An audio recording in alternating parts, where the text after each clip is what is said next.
Today's revelation, the Metaverse, isn't just Silicon Valley's latest obsession. It is Babel 2.0, a new tower being built, not with bricks and mortar, but code and control. A virtual prison cloaked as progress, a merger of all minds, tongues, and tribes under the silent watch of elite architects.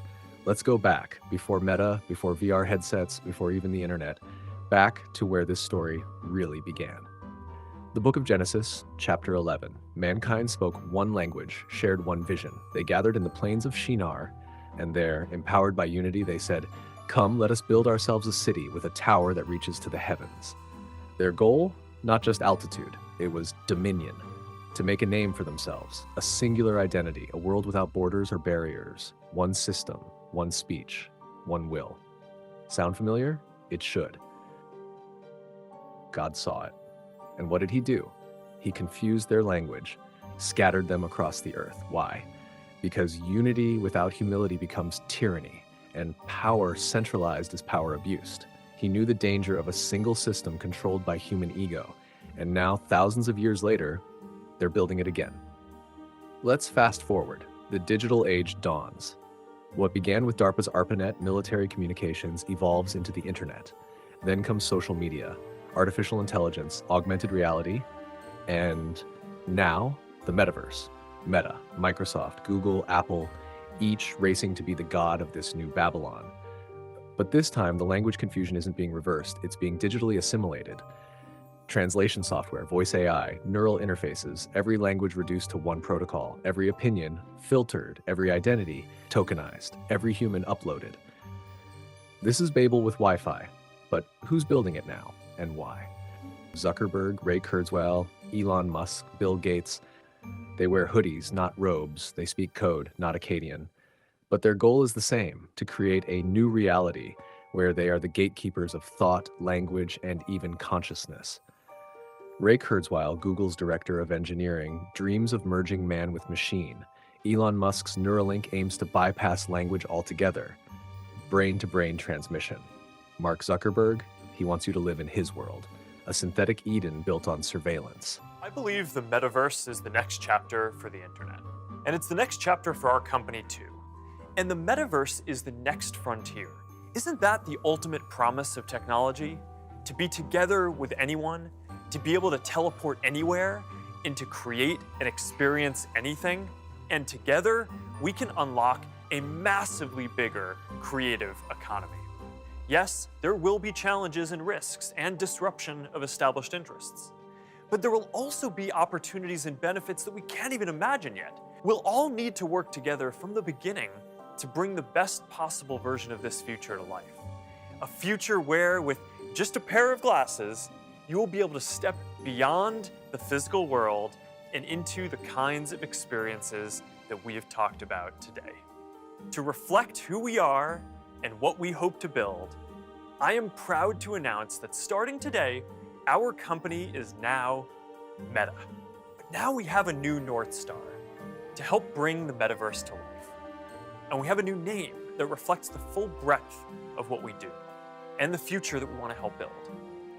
As we move beyond what's possible today, beyond the constraints of screens, beyond the limits of distance and physics, and towards a future where everyone can be present with each other, create new opportunities, and experience new things. Because the future is going to be beyond anything we can imagine. This isn't innovation, it's reincarnation.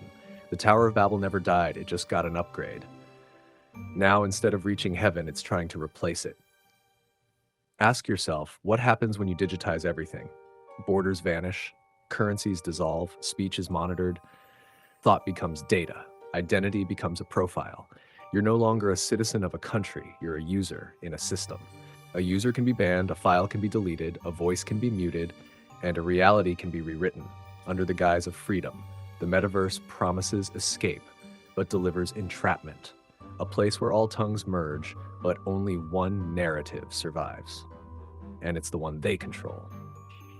In ancient times, alchemists sought to turn lead into gold. Today's technocrats are attempting a far more dangerous transformation. They want to turn the human mind into a programmable machine.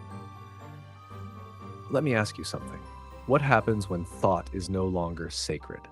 When your inner world, your memories, your feelings, your beliefs are just zeros and ones on someone else's server? This is the alchemy of Babel 2.0. Not to confuse language, but to absorb it, to take every tongue, every dialect, every story, and compress it into a single homogenized stream of approved data. They call it frictionless communication, but what it really means is the death of diversity, not racial, not cultural, but cognitive. Every idiom, nuance, and metaphor flattened, every bold opinion flagged, every spiritual insight filtered by algorithm. We used to speak from the soul, now we're nudged to post from the script. Where AI doesn't just predict what you'll say, it suggests how you should feel about what you see. And here's the chilling truth. Every message you send, every thought you share, every emoji you choose is being fed into the machine, not to understand you, but to reshape you. We are being edited into obedient programs. And the final goal? Not just universal language, but universal thought. A world where disagreement is disease, where faith is fiction, where individuality is an error in the system. This is what the new builders of Babel seek. To take the raw, unpredictable, divine essence of man and overwrite it. So I ask you, if you give your thoughts to the cloud, if your feelings are filtered and your spirit is rewritten in pixels, do you still belong to yourself? Or have you become another brick in their tower, in the digital Babylon? In the book of Genesis, God looked down upon the Tower of Babel and said, nothing they plan to do will be impossible for them. So he scattered them, confused their tongues, not out of punishment, but protection. Because when man builds without God, he builds monuments to himself and systems that enslave others. Now here we are, thousands of years later, standing at the foot of a new tower, not of stone, not of brick, but bandwidth, a cathedral of code rising into the digital firmament. And once again, we are told it will unite us, but unity without truth is a trap. This is not Eden, it's Babylon reborn, a counterfeit kingdom built on illusion, addiction, and absolute control. They want to digitize your life, upload your soul, delete the sacred, and crown themselves gods of a virtual heaven. See, Memphis, okay. the capital of ancient Egypt. Right. Yeah, you're bringing what? Perhaps that's where our new God will come from. Yeah, no kidding. No kidding. Yeah, I wish that was funny. Yeah. Okay. I don't know, except to say that by the time these lawsuits are decided, we'll have digital God. So ask digital God at that point. But no matter how high they build, no matter how clever the code, there is one thing they can never replicate: the human spirit awakened by truth. The moment you say no to illusion, the tower begins to crack. The moment you remember your true name, their spell starts to fade. The moment you choose the creator over the created, you walk out of Babylon and step into freedom. Babel 2.0 is doomed to fall because it's built on the lie that man can replace God, but no server can contain the soul. No algorithm can overwrite divine truth. No empire, digital or physical, can stand forever. You were never meant to live in a simulation. You were created for reality, for struggle, for beauty, for purpose, for divine connection. And no digital tower, no matter how tall, can ever reach the throne of God, because you are the temple, you are the image, you are the mystery they can't control. The tower is rising again, but so is something greater, a great awakening, a return to truth, a revolution of the real. So before you log in, before you upload, before you give away your soul for comfort and control, remember who you are. I'm Rocky Smith, and now subscribe to Rock Solid TV, challenge the narrative, reclaim the story.